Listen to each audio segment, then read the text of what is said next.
Dear students, मैं doctor Preeti Raina, assistant professor in tourism management, government college for women Faridabad से आप सभी का इस वीडियो लेक्चर सीरीज में स्वागत करती हूँ।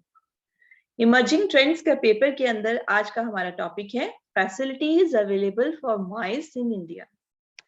सो स्टूडेंट्स, हमने बात की थी अभी तक कि माइस बेसिकली होता क्या है, व्हाट इज माइस, जो हमने अपनी लास्ट क्लास में किया था। I hope you remember it कि माइस इज बेसिकली कॉम्बिनेशन किस किस चीज का है, मीटिंग, इंसेंटिव्स और कॉन्फ्रेंसेस एंड एग्जीबिशंस। और आज के समय के अंदर हम देखते हैं कि माइस जो है वो एक इम्पॉर्टेंट जो है रोल प्ले कर रहा है ट्रेवल एंड टूरिज्म इंडस्ट्री के अंदर, जो है उसकी ग्रोथ को बढ़ावा देने के लिए बेसिकली हम कहते हैं, यानी कि इकोनॉमी को जो है बहुत ज्यादा बढ़ावा दे रहा है हमारा माइस सेक्टर जो है। और UNWTO भी रिकॉग्नाइज करती है कि माइस इंडस्ट्री के अंदर बहुत स्ट्रेंथ है और जिसकी मदद से जो है पूरे वर्ल्ड के अंदर जो है कि जो सभी डेस्टिनेशंस जो हैं उनको प्रमोट किया जा सकता है एज ए माइस डेस्टिनेशंस। और हम स्पेशली जब हम बात कर रहे हैं कि फैसिलिटीज जो हैं अवेलेबल कौन सी हैं हमारे इंडिया के अंदर, तो हम मोर ऑफ इंडिया के बारे में जब हम कहते हैं तो बेसिकली हम देखते हैं कि भाई माइस जो डेस्टिनेशन के रूप में ICCA की जो रैंकिंग है वो कहती है कि इंडिया ने अपनी पोजीशन जो है धीरे धीरे जो है काफी इंक्रीज कर ली है। और जो है हमने देखा कि ईयर 2017 के अंदर लगभग 175 मीटिंग्स जो हैं वो होस्ट की गई थी इंडिया के द्वारा। माइस इन इंडिया की हम बात कर रहे हैं तो 175 मीटिंग्स जो हैं होल्ड की थी इन्होंने, जबकि 2016 के अंदर 143 मीटिंग्स की थी। तो इस तरह से हम देख रहे हैं कि टाइम के साथ साथ जो है वो की पोजीशन जो है वो इंक्रीज होती जा रही है माइस की। इसके अंदर जो हम अपनी लेक्चर है इसके अंदर हम कवर कर रहे हैं माइस इन इंडिया, और बेसिकली जो फैसिलिटीज है माइस की इंडिया के अंदर वो कौन कौन सी हैं और साथ ही इंपॉर्टेंट डेस्टिनेशंस कौन सी हैं माइस की, हम उसके बारे में बात करेंगे। तो उसके अलावा जो है हम देखते हैं कि माइस जो है इंडिया के अंदर जो है कितना ज्यादा प्रमोशन हो रहा है इसका। बेसिकली अगर हम कहें तो in recent years India has emerged as one of the most sought after MICE destinations। जो है कुछ जो साल हैं जो पीछे हुए बीते हुए सालों के अंदर हम देख रहे हैं कि इंडिया जो है आगे आया है एक माइस डेस्टिनेशन के रूप में, यानी कि लोग पसंद कर रहे हैं इसको एज ए माइस डेस्टिनेशन के रूप में, जो है लोग करना चाहते हैं। बाहर की कंट्रीज जो है इंटरनेशनल कॉन्फ्रेंसेस जो है वो करना चाहते हैं इंडिया के अंदर। क्यों? बेसिकली क्या है, इंडिया जो है it provides N impressive combination of accommodation and other conference support facilities to hold a successful conference। क्योंकि इंडिया के अंदर जो है इंडिया क्या प्रोवाइड कराता है, इम्प्रेसिव कॉम्बिनेशन, एक बहुत अच्छा कॉम्बिनेशन है, मेल जोल है।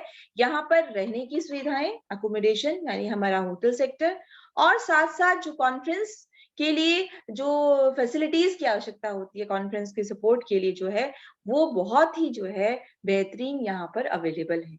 यानी कि इंडिया के अंदर अकोमोडेशन की सुविधाएं भी अवेलेबल है और कॉन्फ्रेंस अरेंज करने के लिए जो अन्य सुविधाओं की आवश्यकता होती है वो भी अवेलेबल है। तो इन दोनों का जो कॉम्बिनेशन है वो बहुत अच्छा है इंडिया के अंदर। साथ ही high tech facilities matching global standards are offered at conference and meeting venues in India. India के अंदर वो स्थान जहां पर मीटिंग्स अरेंज की जाती हैं और जिन स्थानों पर कॉन्फ्रेंसेस अरेंज की जाती हैं वहां पर अंतरराष्ट्रीय स्टैंडर्ड की जो है हाई टेक्नोलॉजी की सुविधाएं भी अवेलेबल हैं। यानी कि जो लेटेस्ट टेक्नोलॉजी है इंडिया के अंदर वो अवेलेबल है, जिसके अंदर ग्लोबल स्टैंडर्ड अंतरराष्ट्रीय स्तर की जो सुविधाएं कॉन्फ्रेंसेस और मीटिंग्स के लिए जरूरत होती हैं वो सभी भी यहाँ पर अवेलेबल है। तो इससे आप समझ सकते हो कि इंडिया एज ए डेस्टिनेशन जो है फॉर माइस के रूप में किस तरह से आगे आ रहा है। साथ ही अगर हम कहें तो India is in a constant process of upgrading it's mice facilities, के इनके पास सुविधाएं अवेलेबल भी हैं और लगातार जो है ये अपग्रेड अपने उस लेवल को बढ़ा भी रहा है। जिस तरह की सुविधाएं अवेलेबल हैं उसकी सुविधाओं को और बेहतरीन बनाने की कोशिश में लगा हुआ है। और यहाँ पर जो है वर्ल्ड लेवल की विश्व स्तर की जो सेवाएं जो हैं वो भी अवेलेबल हैं। तो माइस को जो है स्पेशली जो है इसको इसकी जो है इसकी वैल्यू इसको मान दिया जाता है गवर्नमेंट के द्वारा, क्योंकि इसके अंदर बहुत ज्यादा ग्रोथ होने की जो है क्षमता है और यहाँ पर ये बहुत ही बेनिफिशियल है और बहुत अवसर है इसके अंदर कि अगर माइस जो है बहुत अच्छी तरह से ग्रो करेगा तो ये हमें बहुत सारा एम्प्लॉयमेंट रोजगार के अवसर देती है। और जो ये इंडस्ट्री है जो है हमारी, ये बेसिकली इसकी मदद से जो है हमारे जो इंडिया के अंदर जो एसेट्स है हमारे, उनका यूज भी होता है। इन मतलब बेसिकली अगर हम कहें तो बेटा, जैसे हमने पहले कहा था कि माइस को डेवलप करने के लिए जो हम इंफ्रास्ट्रक्चर डेवलप करते हैं वो डेवलप जो है हाई क्लास की है और वो डेवलपमेंट जो है हमारे को मदद करता है, लोकल्स को भी मदद करता है और जो हमारे टूरिस्ट हैं उनकी जरूरतों को भी पूरा करता है। साथ ही providing financial support for developing international convention centre and tourism related infrastructure, हमें जो है फाइनेंशियल सपोर्ट भी मिलती है ताकि जो है हम जो अंतरराष्ट्रीय लेवल के जो कन्वेंशन सेंटर्स हैं और टूरिज्म से रिलेटेड जो इंफ्रास्ट्रक्चर जो है उसको भी और अधिक डेवलप कर सके। तो जितना हमारे को माइस से जो अर्निंग हो रही है उससे हम और ज्यादा से ज्यादा बेहतरीन अपने कन्वेंशन सेंटर्स बना रहे हैं, टूरिज्म के लिए और बेहतरीन इंफ्रास्ट्रक्चर डेवलप कर रहे हैं और ये सारी चीजें जो है हमें देखने को मिल रही हैं और कि अब गवर्नमेंट जो है इसको रिकॉग्नाइज कर चुकी है कि माइस सेक्टर के ऊपर अगर इन्वेस्टमेंट किया जाए तो इससे बहुत अच्छे रिजल्ट जो है वो देखने को मिल सकते हैं बेसिकली। इसी तरह से Indian government realises the fact that the long-term sustainability of conference business can be ensured through building an extensive network of allied infrastructure which ranges from availability of hotel rooms, excellent connectivity to the venue, well-developed transport network and other tourist attractions. तो basically क्या है, Indian government ने जो अब ये realise किया है इस फैक्ट को कि अगर हम लंबे समय तक की सस्टेनेबिलिटी चाहते हैं, ये चाहते हैं कि माइस टूरिज्म जो है लंबे समय तक बना रहे, तो उसको हम कैसे कर सकते हैं। ये जो हमारा कॉन्फ्रेंस बिजनेस है इसको अगर हम निश्चित करना चाहते हैं तो उसके लिए कैसे कर सकते हैं, अगर हम बनाए बहुत अच्छा नेटवर्क बनाए इंफ्रास्ट्रक्चर की सुविधाओं को पूरा करें, जिसके अंदर की अब होटल रूम्स की अवेलेबिलिटी भी आती है, यानी कि होटल रूम्स हमारे यहाँ होने चाहिए, एक्सीलेंट कनेक्टिविटी, अच्छी कनेक्टिविटी होनी चाहिए, वेन्यू जो कन्वेंशन हॉल है वहां से कनेक्टिविटी होनी चाहिए होटल की, क्योंकि जो गेस्ट है वो होटल में रुक रहा है तो वो वहां से लेके जब कन्वेंशन हॉल तक जाएगा तो वो जो पहुंचने का जो रास्ता है वो बहुत ही अच्छा होना चाहिए। इसके साथ तो हमारा ट्रांसपोर्ट नेटवर्क जो है वो बेहतरीन होना चाहिए और जो है तो हमारे जो दूसरे टूरिस्ट अट्रैक्शंस तक के लिए भी जाया जा सके, वहां तक के लिए भी जो हमारा ट्रांसपोर्टेशन है वो बेटर हो, ये भी जरूरी है। तो गवर्नमेंट क्या कर रही है इसके लिए, वो प्रोवाइड कर रही है फाइनेंशियल सपोर्ट, इसके लिए फाइनेंशियल सपोर्ट पैसे की मदद कर रही है ताकि इंटरनेशनल कन्वेंशन सेंटर्स जो हैं अंतरराष्ट्रीय लेवल के और टूरिज्म रिलेटेड जो इंफ्रास्ट्रक्चर है वो जो है अपने देश में और अधिक मात्रा में डेवलप की जा सके। तो इसका मतलब गवर्नमेंट जो है अपना रोल प्ले कर रही है, वो बहुत सी फाइनेंशियल मदद दे रही है कि भारत के अंदर टूरिज्म से रिलेटेड और साथ साथ कॉन्फ्रेंसेस या कन्वेंशन से रिलेटेड जिस भी आधारशिला की या इंफ्रास्ट्रक्चर की आवश्यकता है उसे पूरा किया जा सके, चाहे वो हमारे होटल रूम्स है, चाहे वो ट्रांसपोर्टेशन की सुविधाओं की जरूरत है, जो भी हमारी की जरूरत है उसको जो है वो पूरा किया जा सके, इस ओर ध्यान दिया जा रहा है। तो अब हम बात करते हैं बेसिकली बच्चों की जो फैसिलिटीज जो अवेलेबल है माइस की इंडिया के अंदर, कि कौन कौन सी सुविधाएं अवेलेबल हैं इंडिया के अंदर। तो अगर हम फैसिलिटीज की बात करें तो इसका मतलब हमारे को ये देखना है कि अगर किसी भी जगह पर जो है माइस जो है उसको प्रमोट किया जाए तो किन सुविधाओं की आवश्यकता होती है, कौन कौन से रिसोर्सेज हैं हमारे माइस टूरिज्म के लिए। तो सबसे पहले जरूरी है इंफ्रास्ट्रक्चर एमिनिटी, इंफ्रास्ट्रक्चर की जो सुविधाएं हैं वो सबसे इंपॉर्टेंट है हमारी, जिनमें से सबसे पहले आता है हमारा वेन्यू। वेन्यू क्या होता है, वेन्यू वो स्थान है जो निश्चित किया जाता है जहां पर आप कॉन्फ्रेंस, मीटिंग, एग्जीबिशन या इवेंट को ऑर्गेनाइज करोगे, उसको हम क्या बोलते हैं, वेन्यू, उस स्थान को जो हम निश्चित करते हैं। ठीक है, तो वेन्यू में अगर हम देखें तो हमारे पास क्या क्या चीजें हैं, हमारे 5 स्टार होटल्स हैं, 5 स्टार इंडिया के अंदर 357 से ज्यादा होटल्स हैं 5 स्टार कैटेगरी के अंदर, और जो है इससे भी ज्यादा और भी ज्यादा होटल्स जो हैं वो बन रहे हैं सामने आ रहे हैं अलग अलग शहरों के अंदर, क्योंकि हमने बोला ना अकोमोडेशन की जरूरत है, तो हमारे पास क्या सुविधाएं हैं उसके लिए 357 से ज्यादा होटल्स है और अधिक होटल्स जो हैं शहरों में आ रहे हैं। Majority of them stand out in terms of services provided, और मोस्टली सभी जो हैं इनमें से वो सर्विस जो प्रोवाइड की जाती है, सेवाएं जो दी जाती हैं उसके टर्म्स में अगर हम बात करें तो बहुत ही बेहतरीन सेवाएं जो है वो देते हैं, यानी कि इनकी सर्विसेज का स्टैंडर्ड जो है वो बहुत ही अच्छा है। ठीक है, तो ये जो है वैसे हम कह सकते हैं कि ये इंटरनेशनल स्टैंडर्ड का है। तो इन होटल्स के अंदर जो सर्विसेज दी जा रही हैं, जो सेवाएं दी जा रही हैं, फैसिलिटीज जो दी जा रही है वो कैसी हैं, अंतरराष्ट्रीय स्तर की हैं। और कुछ होटल्स जो हैं वो क्या है, इनमें से अनक्लासिफाइड हैं, या जो है उनका क्लासिफिकेशन अभी रिन्यू नहीं किया गया है, पर उसके बावजूद भी ये एक एक्सीलेंट जो है वेन्यू है माइस के लिए। तो इनमें से कुछ होटल्स जो हैं, कई क्लासिफिकेशन के लिए आपको अप्लाई करना पड़ता है ना कि 5 स्टार की सुविधाएं के लिए, तो अभी उनका प्रोसेस चल रहा है, और जो है कईयों का जो है रिक्लासिफिकेशन के लिए चल रहा है, क्योंकि आप एक बार क्लासिफिकेशन होता है वो कुछ सालों के लिए होता है, दोबारा से फिर आपको वो होता है कि आप कौन सी कैटेगरी के अंदर आते हैं, होटल जो है आपका 5 स्टार में आता है या नहीं आता है। और ये सब इस बात पे डिपेंड करता है कि आपका होटल जो है वो किस तरह की सेवाएं जो है वो दे रहा है। तो ये हाँ, यहाँ हमने बताया कि यहाँ पर इंडिया के अंदर 357 से ज्यादा होटल्स हैं जो कि 5 स्टार कैटेगरी में आ रहे हैं, और बहुत ज्यादा और होटल्स जो है नए नए शहरों में बन रहे हैं।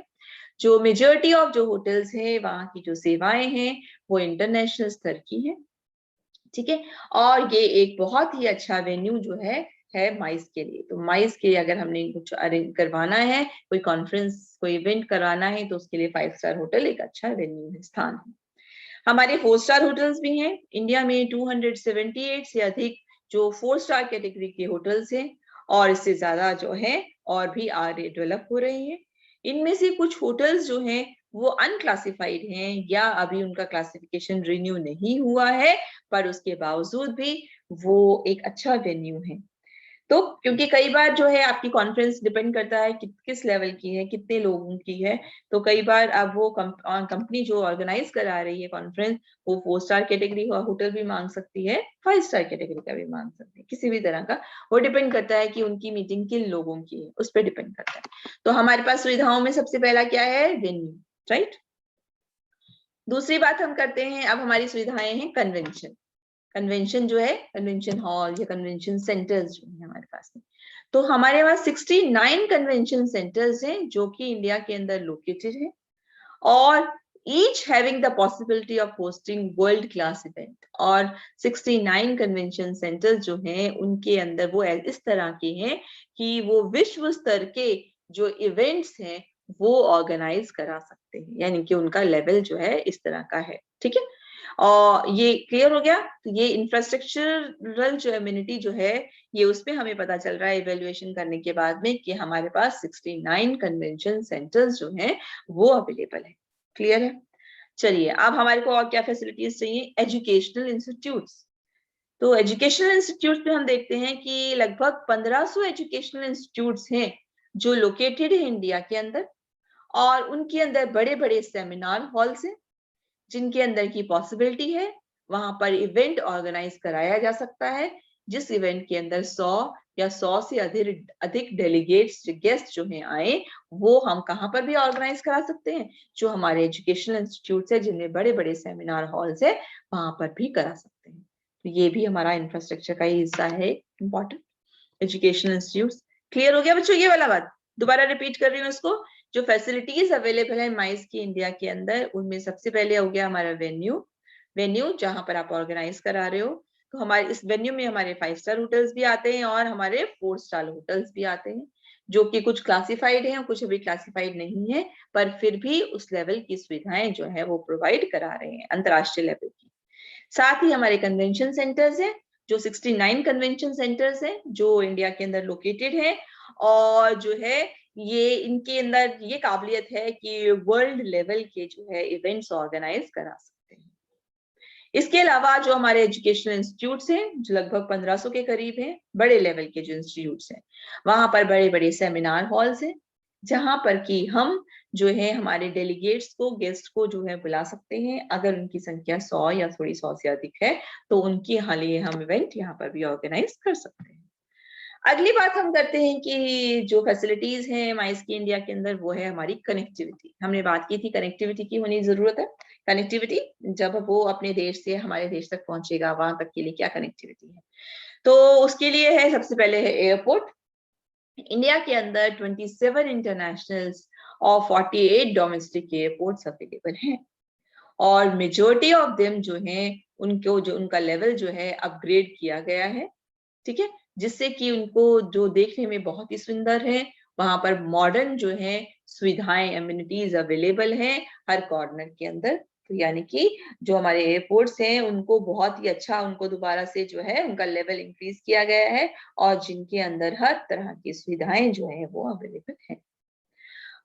अब नेक्स्ट है हमारा कि फ्रीक्वेंसी ऑफ एयर कनेक्टिविटी। अगर हम बात कर रहे हैं तो फ्रीक्वेंसी जो है हमारी एयर कनेक्टिविटी की, वो भी इंक्रीज हुई है। तो ये कनेक्टिविटी इंप्रूव हुई है ड्रेस्टिकली पिछले कुछ सालों के अंदर, और जो है स्टेट कैपिटल्स और छोटे छोटे शहरों को इससे जोड़ा गया है, और नंबर ऑफ फ्लाइट्स जो है उनको भी इंक्रीज किया गया है। तो क्यों? क्योंकि क्या है, जब गेस्ट आएगा, वो अगर आपकी कहीं कहीं पर कॉन्फ्रेंस हो रही है, वो बाहर आके वो दिल्ली में पहुंचा, दिल्ली से उसको जयपुर जाना है कॉन्फ्रेंस के अंदर, या उसको कलकत्ता जाना है कॉन्फ्रेंस के अंदर, या किसी भी शहर में जाना है, उसको चंडीगढ़ जाना है, तो या फिर जयपुर जैसलमेर जा रहा है कॉन्फ्रेंस के लिए, तो वहां की एक कनेक्टिविटी का होना बहुत ही जरूरी है। तो ये सुविधाएं हमारे पास अवेलेबल है। अब हमें चाहिए रोड कनेक्टिविटी, क्योंकि अगर आप एयरपोर्ट से पहुंच गए तो आप एयरपोर्ट से वेन्यू तक भी जाओगे जहाँ कॉन्फ्रेंस हो रही है, घूमने के लिए भी जाओगे, तो उसके लिए आपको क्या चाहिए? रोड कनेक्टिविटी चाहिए। तो एक्सप्रेस वेज और हाईवेज जो हैं उनमें बहुत बदलाव आया है, जो है समय के साथ साथ उनको बहुत ज्यादा एक्सपेंड कर दिया गया है, फैलाया गया है। स्पेशली जो है इस तरह जो सेंट्रल गवर्नमेंट है उसने इसके लिए बहुत इंपॉर्टेंट रोल किया है, और जिससे कि शहरों के बीच में ट्रेवल करने की जो है बहुत ही तेजी आ गई है, और ये ट्रेवल करना बहुत ही अफोर्डेबल हो गया है। अब जो है हमारी जो है जेब के अंदर आ सकता है, जेब के अंदर मतलब उतना हम स्पेंड कर सकते हैं कि खर्चा जो है अब उतना ज्यादा नहीं रहा है। तो ये कनेक्टिविटी है, यानी कि एयरपोर्ट कनेक्टिविटी हमारे पास अवेलेबल है, कनेक्टिविटी जो है नंबर ऑफ टाइम्स की अवेलेबल है, और हमारी रोड कनेक्टिविटी भी अवेलेबल है। चलिए अब हम बात करते हैं कुछ और लोकेशंस की। तो कुछ और लोकेशंस में जैसे कि availability of suppliers of hosting events जो है, तो सप्लायर्स जो हैं जो कि इवेंट को होस्ट करते हैं, इवेंट ऑर्गेनाइज कराते हैं, तो सभी तरह के जो है सप्लायर्स अवेलेबल हैं इंडिया के अंदर, छोटे शहरों में भी अवेलेबल हैं।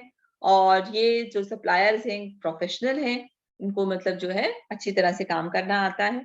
सपोर्ट, किसी भी इवेंट के अंदर जो हमें सपोर्ट के लिए सप्लायर्स की आवश्यकता होती है वो भी मिल जाती है, क्योंकि अब जो नई जनरेशन है उनके अंदर जोश है, और वो जोश के साथ काम करती है, तो वो सारी सुविधाएं मिल जाती है। जैसे कि हमने कोई भी बड़ा हॉल अगर हमने सेलेक्ट कर लिया, बट अब हमें सप्लायर्स भी चाहिए जो वहां के लिए जो सामान है, डिस्प्ले बोर्ड्स अरेंज करके देंगे, ऑडियो सिस्टम अरेंज करके देंगे, नेटवर्किंग करके दे देंगे हमें, ठीक है, और अन्य जो भी चीजों की आवश्यकता पड़ती है हमें, वो सारी चीजें वो अरेंज करके दे देंगे। ये सारी चीजें भी अवेलेबल है यहाँ पर। इसके अलावा है एस्थेटिक स्पॉट्स या स्पॉट्स ऑफ हिस्टोरिकल इंपॉर्टेंस, ये भी फैसिलिटीज हैं, क्योंकि इंडिया के अंदर जो है बहुत से ऐतिहासिक और बहुत से सांस्कृतिक और बहुत से सुंदर इंपॉर्टेंट, सुंदरता के उस वजह से जो है ऐसी जगहें हैं जो कि एज ए अट्रैक्शन के रूप में जो है हम चूज कर सकते हैं। क्योंकि अगर कोई भी पर्सन हमारे यहाँ मीटिंग के लिए सपोज आया है या कॉन्फ्रेंस अटेंड करने के लिए आया है, तो जब वो इतनी दूर से आया है तो वो उस स्थान की भी कोई एक अपील, एक अट्रैक्शन होना चाहिए कि उसको लगे कि हाँ मैं इस जगह पर आया हूँ, और इस मीटिंग के बाद में मैं इस शहर को देखूंगा, मुझे कुछ अच्छी चीजें देखने को मिलेगी। ठीक है, तो ये एक यूनिक चीज है, कॉम्बिनेशन है हमारे देश के अंदर, जिससे कि जो है हमारा देश जो है बहुत ही बेहतरीन स्थान है किसी भी इवेंट को ऑर्गेनाइज जो है वो कराने के लिए। जैसे एक छोटा सा एग्जांपल है, अगर आपको बोला जाए कि भाई आपको, बिल्कुल छोटा एग्जांपल दे रही हूँ, आपको फेयरवेल पार्टी करनी है, आपको बोला जाए कि फेयरवेल पार्टी जो है वो हम करते हैं मुगल गार्डन के अंदर, दिल्ली के अंदर, जो फूलों से भरा हुआ है, और दूसरा ऑप्शन है कि हम करते हैं कॉलेज के अंदर। दो ऑप्शंस दिए। आप तो मोस्टली सब क्या चाहेंगे, करेंगे हम मुगल गार्डन के अंदर। होनी तो फेयरवेल ही है, प्रोग्राम तो वही होगा छोटा जो भी करना है, ठीक है। या इसी चीज को मैं मीटिंग में कन्वर्ट कर दूं, हमने एक मीटिंग करनी है, दोनों ऑप्शंस हमारे पास है, तो भी हम मुगल गार्डन में जाना पसंद करेंगे, क्योंकि वो जिस काम के अलावा जो वो एनवायरमेंट की इंपॉर्टेंस है, एनवायरमेंटल की अपील है या सुंदरता है, वो भी हमें अट्रैक्ट करती है। तो उसी तरह हमने बोला इंडिया एक ऐसी डेस्टिनेशन है जहां पर ऐतिहासिक रूप से, सांस्कृतिक रूप से और नेचुरल ब्यूटी जो है वो भी बहुत अवेलेबल है। तो एक बहुत अच्छा स्थान है किसी भी इवेंट को ऑर्गेनाइज करने के लिए, ठीक है बच्चों। चलिए नेक्स्ट पॉइंट आता है recreation amenities in the spot. अब उस स्पॉट के ऊपर रिलैक्स करने के लिए भी कुछ सुविधाएं होनी चाहिए, तो ये भी माना जाता है it is considerably picked up in the recent times but there is still miles to cover। अब समय के साथ साथ जहां भी आपके कॉन्फ्रेंसेस या ये चीजें प्रोग्राम्स ऑर्गेनाइज किए जाते हैं, वहां पर ऐसी जो है सुविधाओं को अरेंज किया जा रहा है जो कि रिक्रिएशनल एक्टिविटीज के रूप में अवेलेबल हो। अभी तक ज्यादा ध्यान नहीं दिया जाता था, बट अब जो है स्पेशली छोटे शहरों के अंदर भी ये सुविधाएं जो है वो अरेंज की जा रही है। क्योंकि वही इसलिए क्योंकि टूरिस्ट अट्रैक्ट होगा अगर उसको वहां पर डिफरेंट एक्टिविटीज करने को मिलेंगी। तो सिर्फ मीटिंग का मतलब ये नहीं है कि आप मीटिंग गए, डिस्कस करके आ गए। अभी हमने आपको बोला आपके पास घूमने फिरने के लिए, अपने आप को रिक्रिएट करने के लिए, एंजॉय करने के लिए, कुछ नया देखने के लिए भी कुछ ना कुछ चीजें का होना आवश्यक होता है। तो ये सभी सारी चीजें जो है यहाँ पर अवेलेबल है। इतना आपको क्लियर होगा फैसिलिटीज कौन सी अवेलेबल है। साथ ही हम बात कर रहे हैं कि कुछ इंपॉर्टेंट माइस डेस्टिनेशंस जो इंडिया के अंदर है। तो इंडिया के अंदर जो टॉप स्टेट्स आते हैं, हमारे जो टॉप लेवल पर आते हैं जो माइस डेस्टिनेशंस के रूप में, वो हैं दिल्ली एनसीआर रीजन, महाराष्ट्र, तमिलनाडु और कर्नाटक। यानी कि जो हमारी बेस्ट माइस डेस्टिनेशंस हैं तो वो कौन सी हैं, वो ये दिल्ली एनसीआर, महाराष्ट्र, तमिलनाडु एंड कर्नाटक सबसे टॉप पर है। इसके बाद आती है हमारी फास्ट इमर्जिंग जो सेकेंड नंबर पे है, आगे बढ़ रही हैं। वो आगे बढ़ रहे हैं हमारे राजस्थान, उत्तर प्रदेश, गुजरात, आंध्र प्रदेश और तेलंगाना। ये सेकेंड लेवल पर आगे जो है बढ़ रहे हैं। साथ ही आते हैं ब्लॉसमिंग, अभी खिलना शुरू हुए हैं वो जगहें सुविधाओं के हिसाब से डेस्टिनेशंस के रूप में, वो हैं केरला एंड उड़ीसा। केरला और उड़ीसा भी अब जो है अपने लेवल को इंक्रीज करते हुए ये स्टेट्स कन्वेंशन सेंटर्स के रूप में आगे आ रहे हैं। और जो अभी बेसिकली पीछे हैं, लेगार्ड जो अभी पीछे हैं पर उनके अंदर काफी क्षमता है, दे हैव हाई पोटेंशियल, आगे बढ़ने की क्षमता उनके अंदर है, वो है हमारे वेस्ट बंगाल, झारखंड, मध्य प्रदेश और असम।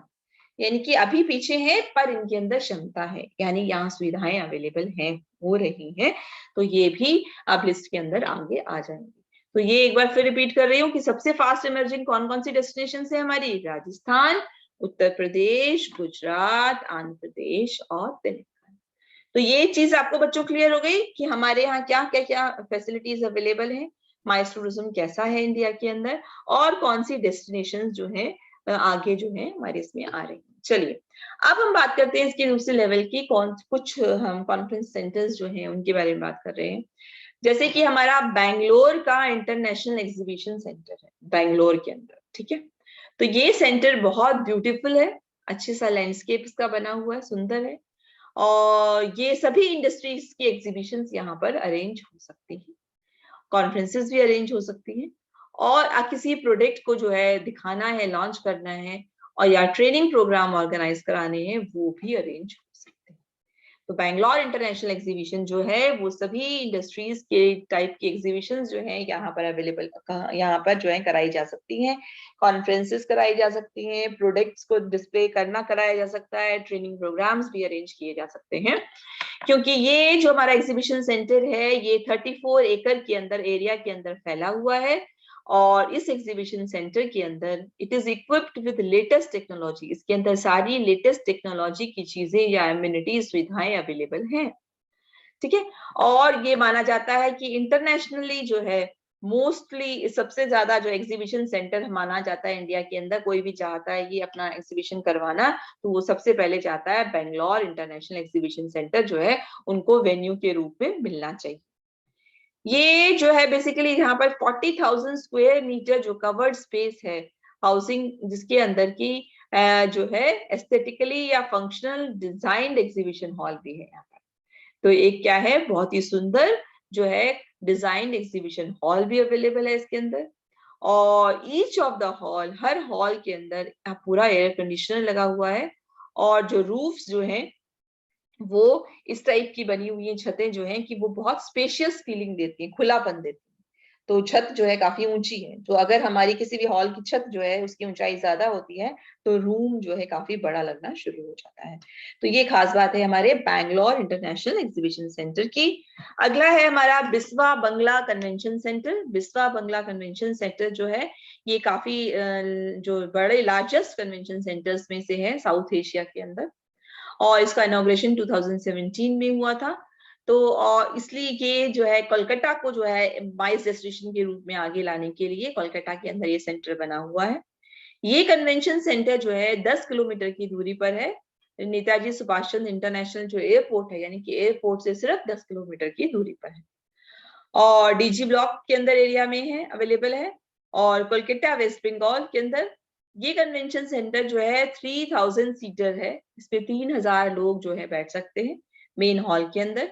और 400 सीटर जो है एक की कैपेसिटी का एक मिनी ऑडिटोरियम बना हुआ है, और इसके अंदर 4 बैंक्वेट हॉल्स हैं या एग्जीबिशन हॉल्स है, जिनकी सीटिंग कैपेसिटी में कितनी है, कितने लोग बैठ सकते हैं, 270, 160, 125 और 72, इतने जो है आपके जो है इतने तक जो लोग हैं इसके अंदर बैठ सकते हैं। क्योंकि क्यों, इसके अंदर मिनी ऑडिटोरियम भी है और कन्वेंशन हॉल भी बना हुआ है, तो बहुत स्पेशियस है ये कराने के लिए, और एशिया के जो है सबसे बड़े जो कन्वेंशन सेंटर्स हैं उनमें से एक है हमारा बिस्वा बंगला कन्वेंशन सेंटर।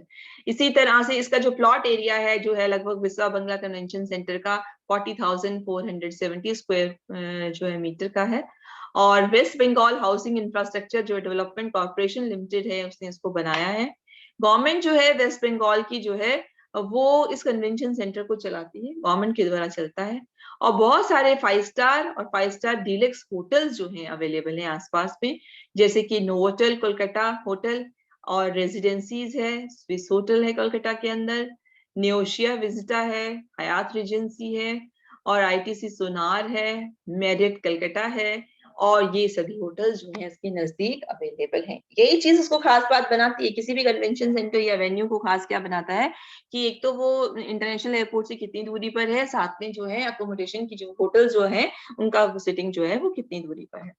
नेक्स्ट आता है आपका Bombay convention and exhibition centre. Bombay convention और एग्जीबिशन सेंटर जो है काफी बड़ा है, लार्जेस्ट है, एक परमानेंट एग्जीबिशन सेंटर बना हुआ है, और ये प्राइवेट सेक्टर के द्वारा बनाया हुआ इंडिया के अंदर, ये 1991 में बना था। और यहाँ बहुत सारे जो है प्रेस्टिजियस जो है इंपॉर्टेंट इंटरनेशनल ट्रेड फेयर्स और एग्जीबिशंस जो हैं इसमें लगे हैं, जो है सेटअप हुए हैं, और ये सेंटर के लिए जो है आइडियली सिचुएटेड जगह पर है, वेस्टर्न एक्सप्रेस हाईवे के नजदीक है, गोरेगांव के नजदीक, जो सिर्फ 10 मिनट की दूरी पर है एयरपोर्ट से। वॉकिंग डिस्टेंस हम कह सकते हैं, ट्रेन स्टेशन जो है वॉकिंग डिस्टेंस पर है, पैदल चल के जा सकते हो, 20 मिनट का रास्ता है आपका मेन सिटी से। और बहुत सारे होटल्स हैं, एंटरटेनमेंट एक्टिविटीज अवेलेबल है, शॉपिंग सेंटर या साइट सीइंग स्पॉट जो है उसके नजदीक अवेलेबल में है। ये है आपका बॉम्बे कन्वेंशन सेंटर। नेक्स्ट है brilliant convention centre. Brilliant convention centre जो है ये बहुत ही खूबसूरत है, state of the art technology और एडवांस तरीके से बना हुआ है अपने आप में। ये सुविधा अवेलेबल है जो है इंदौर के अंदर, बेसिकली इंदौर सिटी के अंदर अवेलेबल है, और यहाँ पर जो है 1 लाख स्क्वायर फीट का जो एरिया है ये फ्लेक्सिबल है, मीटिंग स्पेस है, जिसके अंदर की 15 इंडिपेंडेंट हॉल्स हैं, उनको आप हॉल्स में भी डिवाइड कर सकते हो और उसको इकट्ठा भी कर सकते हो, ठीक है। और इसके अलावा एक्सक्लूसिवली एक एग्जीबिशन हॉल भी है जो 25,000 स्क्वायर फीट का है। इसका लैंडस्केप जो गार्डन बनाया हुआ है, आउटडोर इवेंट्स आप यहाँ पर कर सकते हो जो इवेंट्स बाहर करने हैं, और 108 इसमें लग्जरियस रूम्स भी हैं, रूम्स भी अवेलेबल हैं, पार्किंग प्रोविजन भी है जिसमें 1500 से ज्यादा कार्स को पार्क भी किया जा सकता है। तो ये इंदौर के अंदर है आपका ब्रिलियंट कन्वेंशन सेंटर। नेक्स्ट है आपका हयात अंदाज जो कि न्यू दिल्ली के अंदर है। अंदाज दिल्ली जो है एक लग्जरी लाइफस्टाइल होटल है, हयात के द्वारा हयात बना हुआ है, जो कि एरो सिटी के पास में है, इंदिरा गांधी इंटरनेशनल एयरपोर्ट पे एरो सिटी है वहां पर अवेलेबल है। अंदाज दिल्ली जो है ये बहुत ही क्लोज है, जो हमारे दिल्ली के बिजनेस सेंटर्स है वहां से, गुड़गांव से भी नजदीक है, और जो है एक ऐसी जगह है जहां लोग शॉपिंग के लिए भी आते हैं जो है सिटी के अंदर। ये अपने आप में यूनिक जो है, आपको एक एक्सपीरियंस मिलता है पूरे शहर का अगर आप यहाँ पर जाते हैं। टॉप लग्जरी होटल्स अवेलेबल हैं, उनमें से एक है ये। और अर्बन जो है स्पेसेस अवेलेबल है, 401 गेस्ट रूम्स हैं इसके अंदर, जिसके अंदर 45 सूट रूम्स हैं, सूट रूम्स होते हैं, डबल रूम्स होते हैं, और 129 सर्विस्ड अपार्टमेंट्स हैं। हर रूम के अंदर जो है अपने आप अपना आर्ट पीसेस बने हुए, कलाकृतियां जो है वो बनी हुई हैं, जो जिसकी वजह से आप देखोगे जो शहर से, दिल्ली से जुड़ी हुई हैं, तो अपने आप में आपको इस जगह को से प्यार हो जाएगा, मतलब वो जगह बहुत ही सुंदर लगती है अपना कोई इवेंट कराने के लिए। तो ये अब आपने देखा बेटा कि कितने सारे कुछ एग्जांपल्स दिए हमने जो हमारे इवेंट्स जहाँ होते हैं उसके लिए फेमस हैं, कौन कौन सी डेस्टिनेशंस हमारी इंडिया के अंदर माइस के लिए फेमस हैं। तो आई होप आपको ये अब अच्छे से क्लियर हो चुका होगा। ये रेफरेंसेस के लिए डिफरेंट साइट्स दी हुई हैं जिन पे जाके आप माइस से रिलेटेड और डिटेल्स में जो है डेस्टिनेशंस कौन सी हैं और क्या जो है मार्केट रिपोर्ट क्या कहती है, ये सारी चीजों को जो है आप पढ़ सकते हैं। ठीक है, तो आई होप आप लोगों को ये क्लियर है अब। Happy learning and